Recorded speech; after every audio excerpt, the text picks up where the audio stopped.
Magandang gabi po sa inyong lahat mga kaibigan, Luzon, Visayas at Mindanao at kahit iba't ibang panig ng daigdig.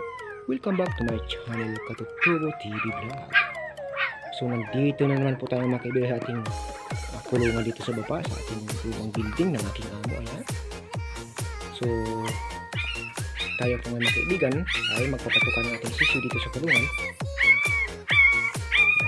So disclaimer lang, this video is for entertainment purposes only. Ayan. Yan ang total ng aso ko.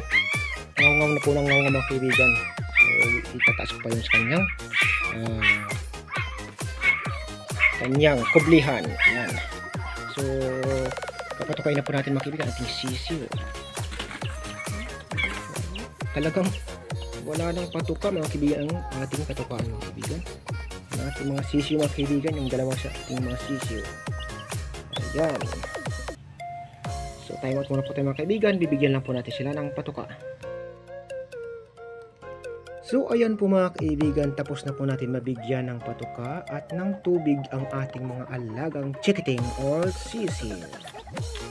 Ayan, tapos na mga kaibigan. So ito bukas mga kaibigan ay sasabuyan po natin ng ipa ang kanilang karton. Ayan.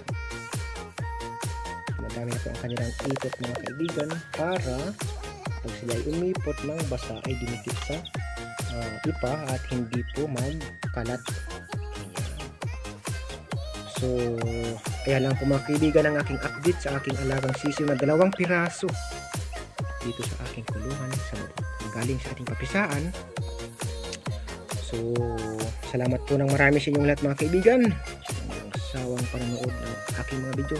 Pasensya na po kayo, ngayon lang po ulit tayo nakapag-update at nakapag-upload ng video mga kaibigan. Ayan.